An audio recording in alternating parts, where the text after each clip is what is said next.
Hi everyone, my name is Jeffrey Lee, and this is episode 14 of Fur Trades and Human Civilization, a series where I talk about my history book known as Fur Trades and Human Civilization. Today, we'll be continuing in section 4.3, where last episode we talked about silk, and now we'll be moving to our discussion on cotton. So, around 5,000 years ago, people in the South Asian subcontinent first began using cotton for textiles. In 1929, archaeologists discovered fragments of cotton textiles dating from around 3250 BCE to 2750 BCE in Pakistan. In addition, there was wild trees whose fruit produced a fiber more beautiful and superior in quality to wool, and the locals used this fiber to make their clothing. Unlike the Industrial Revolution, the South Asian subcontinent maintained its world-leading position in the cotton textile industry.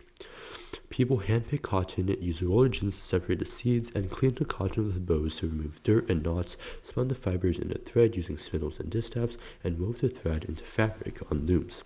In ancient Europe, between 2600 BCE and 2400 BCE, cotton seeds were used to feed animals, and paintings at the Karnak Temple in Luxor depicted cotton plants.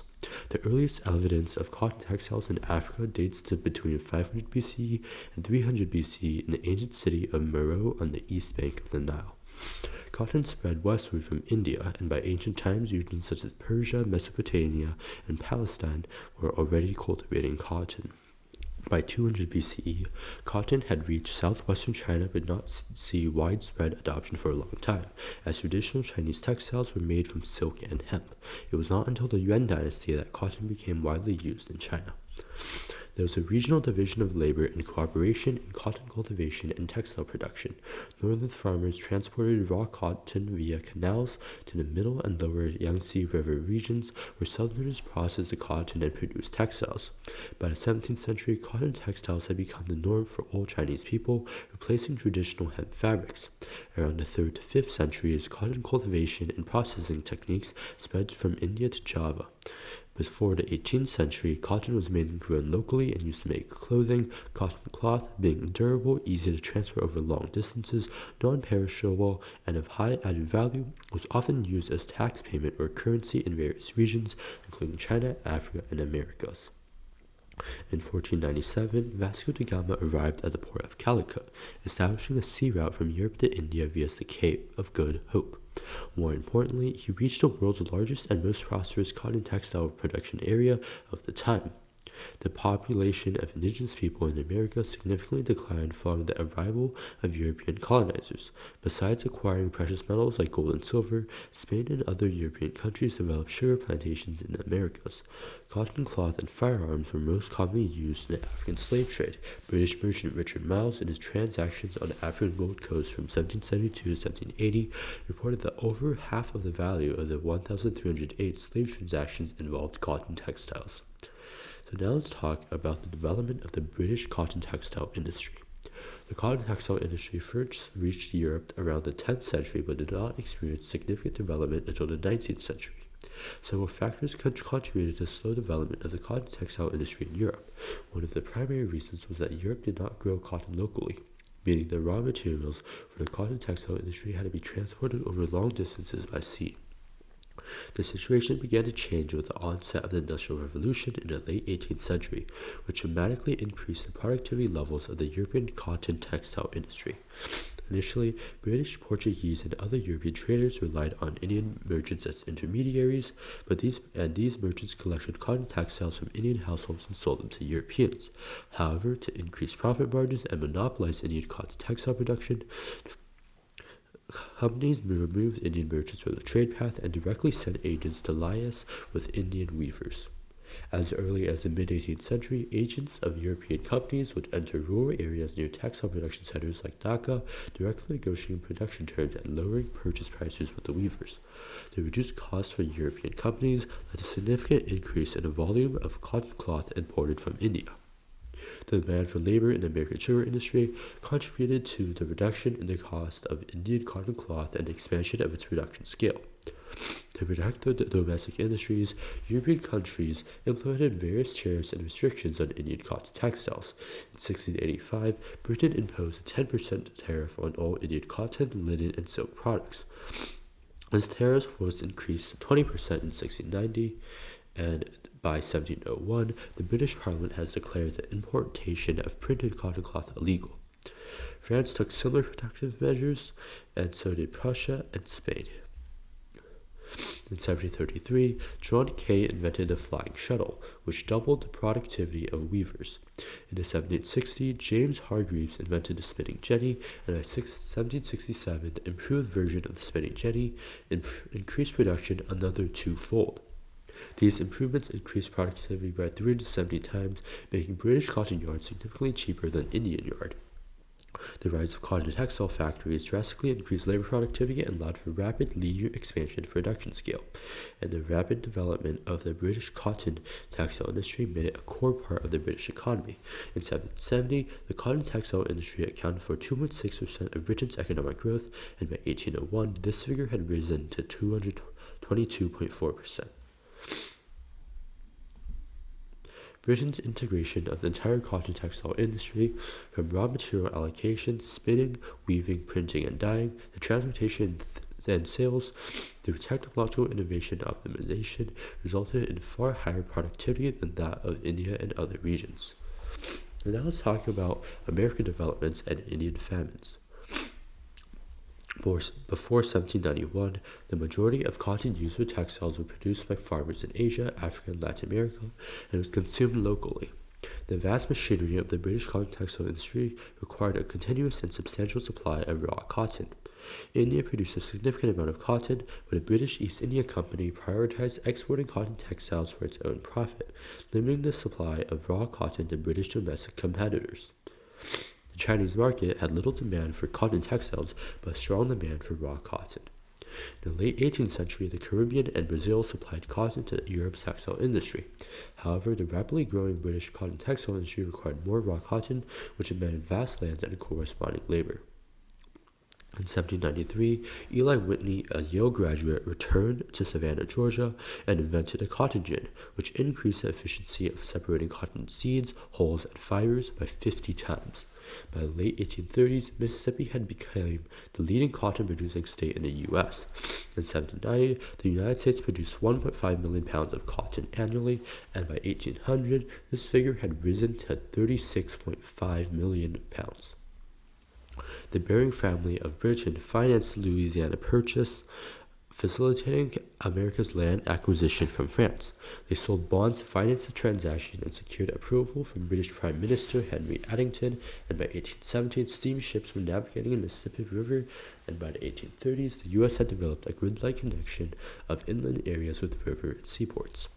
The United States, with its superior labor force, land, credit, and infrastructure, rapidly developed its cotton industry and became the cornerstone of global cotton supply for the textile industry. By the late 1850s, 77% of the 800 million pounds of cotton consumed by Britain came from the United States. This led to a global shortage of cotton raw materials during the war, and in 1862, Britain's total cotton exports dropped by over 50%, with imports from the U.S. falling by 96%. To secure raw cotton supplies, France explored the feasibility of developing cotton plantations in regions like French Guiana, Thailand, Algeria, Egypt, and Senegal. Meanwhile, British aggressively promoted cotton cultivation in India. The British government encouraged Indian farmers to abandon food crops in favor of cotton, and enacted the Contract Act and Penal Code in 1863 that ensured the production and quality of cotton. With its large population, India had significant amounts of land previously used for food crops repurposed for cotton cultivation. This shift led to a rapid increase in cotton production, addressing the raw material shortages caused by the American Civil War. During the American Civil War, in an effort to undermine the Southern cotton-growing monopoly, the Lincoln administration actively supported alternative cotton-producing regions to demonstrate to Europe that cheap cotton could be sourced from other parts of the world. The Lincoln administration provided cotton seeds and cultivation techniques to places like India and Egypt to increase cotton production. The industrialization of Europe's cotton textile industry had a devastating impact on India's traditional cotton industry. From 1830 to 1860, the influx of inexpensive European cotton yarn and cloth caused between 2 million and 6 million Indian handloom weavers to abandon their work. The situation worsened during the American Civil War as a significant portion of Indians' arable land previously used for growing food was repurposed for cotton cultivation.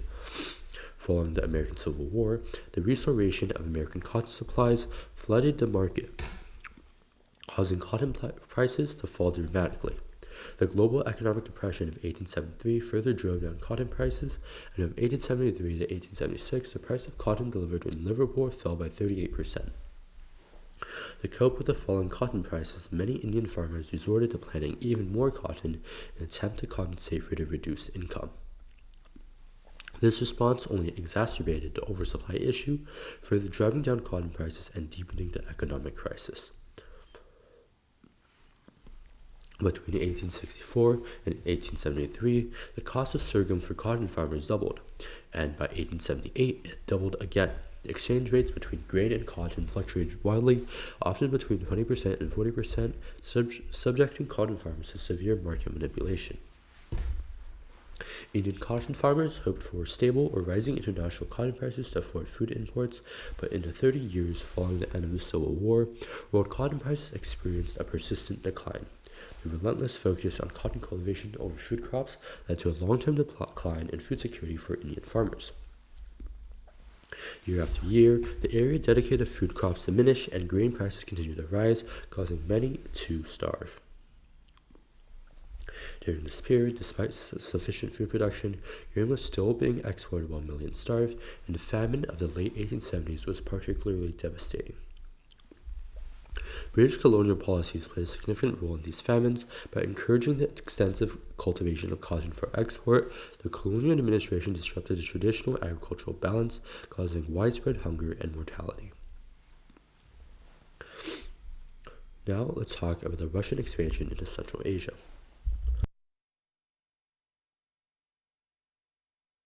In the previous chapter, we discussed how Russia, driven by the fur trade, expanded eastward across the Ural Mountains, conquering vast regions from the Ar River to Yenisei and the Lena rivers. However, these expansions did not include Central Asia. So by the 19th century, the lucrative profits from cotton cultivation motivated Russia to annex Central Asian territories, including the Khanates of Kokand, Bukhara, and Khiva, as well as the Kazakh Khanate. Historically, cotton cultivation is most suitable within the latitudinal range from 37 degrees north to 35 degrees south. As a subtropical plant, cotton requires temperatures above 10 degrees Celsius during its growing season, with at least 200 frost-free days and annual rainfall between 20 and 25 inches. By the time Russia moved southwest, the Dzungar Khanate had already been destroyed by the Qing dynasty of China. The key territories in Central Asia include the Khiva Khanate south of the Aral Sea, the Bukhara Khanate along the Oxus and Zafran rivers, and the Kokand Khanate in the Fergana Valley. In 1885, Russia expanded Afghanistan but was stopped by Britain, resulting in a delineation of the northern Afghan border. Before Tsar's Russia had completely subdued the Central Asian Khanates of Khiva, Kokand, and Bukhara, it already began cultivating cotton in the territories it occupied, allowing it to turn significant profits. The collaboration between the Russian government and merchants was instrumental in expanding the cotton industry in Central Asia, and it increased by 48 times. Today, cotton production in the textile industry has been integrated into large apparel companies and major retail systems transcending national borders. Companies like Walmart, Metro, and Carrefour have replaced the traditional layers of cotton merchants, fabric dealers, and garment manufacturers. This integration spans global geographical distances, constantly seeking lower costs, higher efficiencies, and larger markets, while efficiently driving products for profit. This reflects a high level of resource integration and organizational synergy, driving the advancement of human civilization. And that's all for today's episode. As always, you can purchase the book on Amazon, and if you enjoy these videos, feel free to like and subscribe.